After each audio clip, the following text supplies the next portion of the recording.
Good morning, it's Shanna. This week we are going to take a quick look at my tarot journal slash book of shadows slash grimoire. If you've watched my videos in the past with this kind of content, you know that I combine all of the above into one book. I cannot work in separate books for each of those different concepts, because otherwise, or if I have separate books, I wind up neglecting one or all of them. So everything that I do is in one book per year, and I use the Happy Planner for that. So I got a question a couple videos ago about what planner I used, and I did provide a link, but I thought, you know what, let's just get into what planners I use and why, and kind of the ins and outs of them, and then let's put together a spread, because I need one more before the end of the month. So, okay, so as I said, it's Happy Planner. If you're not familiar with Happy Planner, I suggest a couple of things. I probably wouldn't start necessarily with their website, just because I feel like it's extremely overwhelming. And you can very easily fall down the rabbit hole of planners. And if you've used planners in the past, you know what I'm talking about. There's usually so much to choose from, different layouts, different covers, all the things, and it can be very overwhelming. So my suggestion would be, I guess what I would probably do is come to YouTube and search Happy Planner 2024, because they don't have a new release for 2025 yet. And there are going to be multiple releases. I think they release 4 or 5 times a year, plus like special ones and box ones, and it's still a little overwhelming. What I would maybe also do, and maybe I'll try and find a video that I can link here that might make it even easier. But if I forget to do that, search Happy Planner layout comparisons, because there's, I want to say, probably 6 or so different layouts that you can choose from. And I think that for me is where I wish I had started a couple years ago when I first started in Happy Planner. I do wish Happy Planner would create a journal or a planner that had a couple months worth of all their layouts, so that you could get a feel for what they feel like and what works for you, because whether or not you're using it for a planner or a journal, I feel like the layouts matter. So generally speaking, when I am using a planner for a journal, I take out pretty much all the guts other than the monthly layout, which is this here. And this is what I use for the prompts that I get from Lionhearts. This is just kind of a thing I started a few years ago, and I've just stuck with it. So every month I put in the daily prompt, so that if I don't have something else I want to do that day with tarot, I have something to come to, and I don't have to necessarily go to my phone for ideas. So, you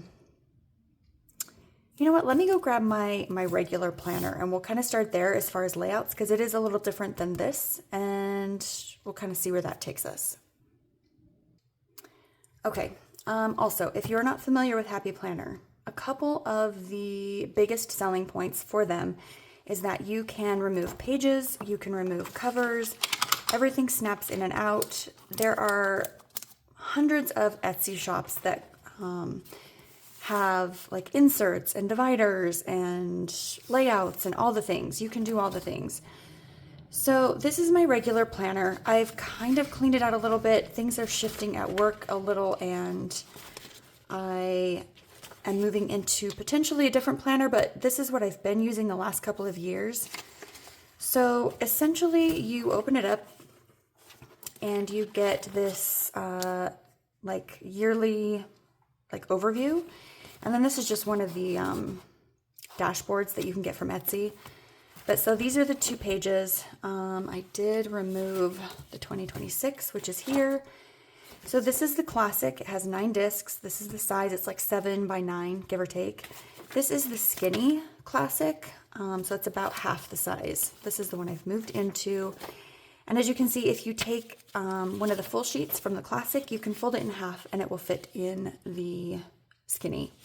So that's what I've done here. So this page would have come like here, essentially. So we won't get into this just too much right now, but then obviously you've got your monthly everything, and as you can see, this is pretty empty because, like I said, we're making some changes at work and I haven't had to fill this out. So I like to have separate tabs. One of the things I love about the Happy Planner is that I can have everything in it. Much in the way that I do with my journal, I can have everything in my regular planner. I can have my social media, I can have work, I can have notes, I have my menu, which that's a different thing, but I've kind of utilized it for January because I had the space. And then I have like home notes, things I need to keep tabs on, things I want to try and remember throughout the year. Let's use this one. Okay, so this is, I believe it's called their list layout, and I will put on the screen if that's not correct, and I'll link everything below. So Happy Planner has multiple layouts. They've got the horizontal, this is the vertical. You can do vertical blank, I think, vertical lined, and then vertical with 3 different squares.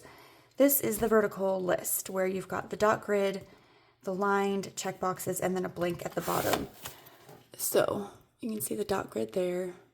I like this one because I don't like the blanks. I feel like it's just wasted space. And, you know, part of the draw of Happy Planner, part of how they keep you coming back is that you can buy the stickers to decorate. So it's decorative planning, which is fun. But for me personally, it's more of a chore, honestly, than anything. I mean, sometimes I kind of go in and out of like phases of like, I really love to do it. And other times I don't love it so much. So if I remember, I will post a couple pictures of some of my past like planner spreads or whatever. So it's fun, you know, and if you like doing it and if you have the time and desire, it's a lot of fun. You get a blank slate every week, essentially, and you can just start over and create something new. So you can do seasonally or whatever. So like I said, this is something that I've moved away from, at least for right now, because things at work have changed and I just don't need as much space. Okay, so the other thing, so part of Happy Planner is that there's little things that are different. It's not just the layout that you can choose. So this one, essentially you go from, I've kind of added a few things here, not to make it confusing. Let's go. So you open up, you've got your month, and then you go into each of your weeks. Usually you'll have 4 or 5 weeks. You can also get undated, which I do not like. So I always go with dated. So in some of the layouts, on the last page of the month, you'll flip it and you'll have the upcoming month here, the upcoming month's dashboard, and then you'll have that month's divider, which is all well and good. However, I can never remember that this is here. So I found a layout, it's their monthly layout, and the monthly layout, you have this page, but it comes on the back of this. So once you've opened your month, you can have your monthly view, and then that dashboard is here. And then I would launch right into the first page, and that's what I use for my journaling. So for my personal, like my day-to-day planner, I just generally don't use this. Like I said, I don't remember it. I don't generally come back to it as far as like, I've never found a use to like reference it throughout the month. So that's kind of a wasted page for me in my day-to-day planner. So that being said, in my journal, I'm going to take a peek at this really quick, make sure there's nothing in here I don't want to share. Let's see. No, this is something I think I shared anyway before.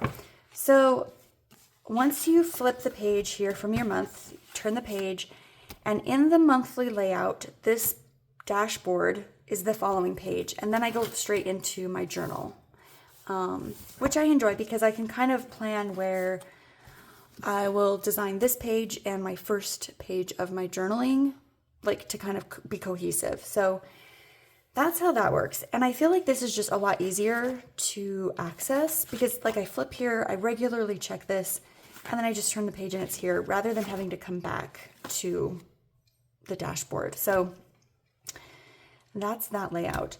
And then it just goes straight into my journaling, which generally speaking, I will just use the dot grid paper. These are kind of my scrap pages that I just put in the back, but the dot grid paper is my favorite. I can design things, I can draw boxes on it, I can, you know, put stickers and it doesn't feel disjointed. Like if it's a lined page, I just feel like there's a lot of wasted space for the way that I journal, because I like to do collage and stickers and all the things. So the dot grid is better for me.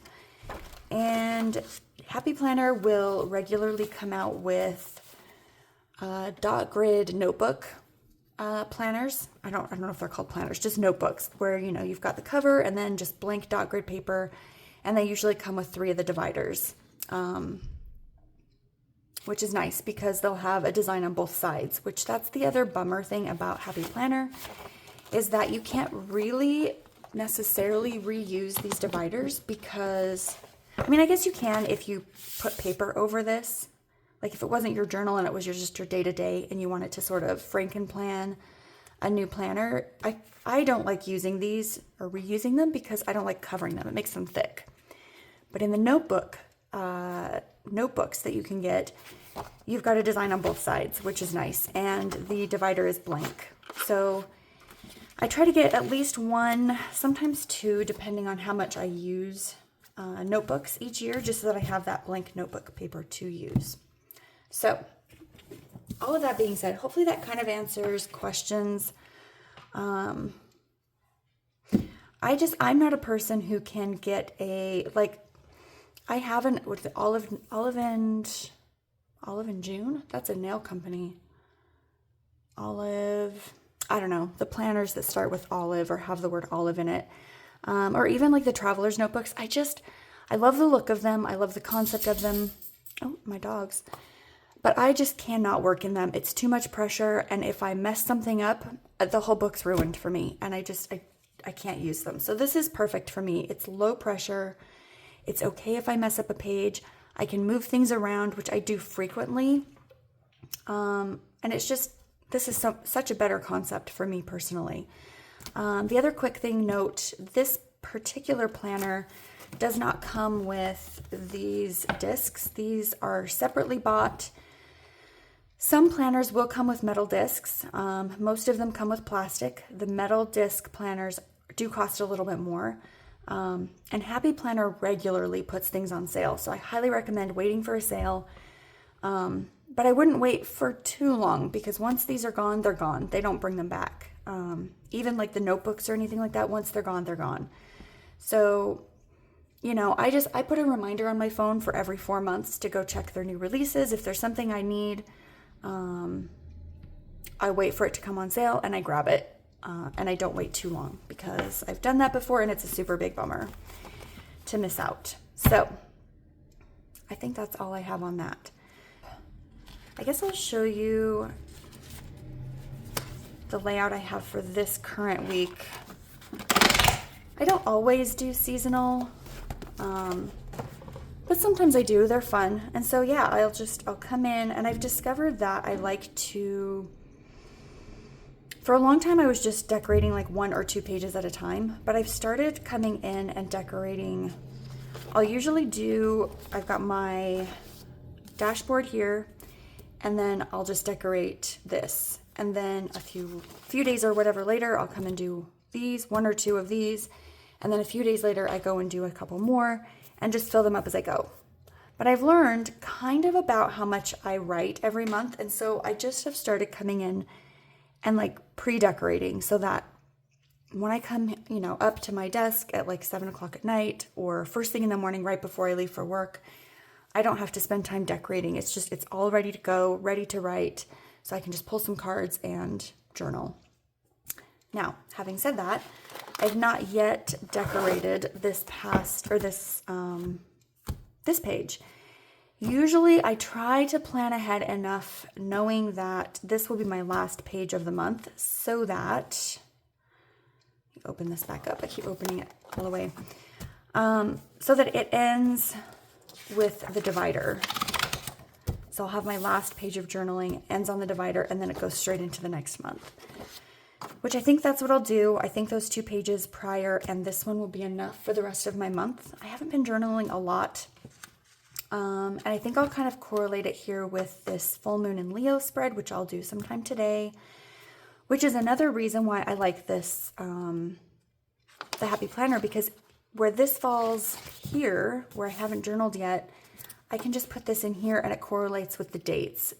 These pages here are from the Owl and Bones 2025 Tarot Planner. I've spoken about this. I had just a short kind of flip through of this. I will link that below as well if you're curious. But yeah, I've just been taking pages out of there, the ones that I want to use and incorporate into the planner. And actually I won't be using this one. This will come later. When is that? 2 weeks from now. So this will come back more over here. And this is exactly what I'm talking about. You know, with other planners, you just don't have this like flexibility, and my brain needs that. So I will likely cover this, and maybe depending on how long the next page takes today, we might get to this. But for now, I'm just going to turn on some music and we'll decorate this page together.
to the end of this video. Thank you so much for sitting here and putting this together with me. I hope you enjoyed it, and I hope you were able to, I don't know, take a minute to listen to the music and just sit quietly and enjoy the moment. I will catch up with you guys next week.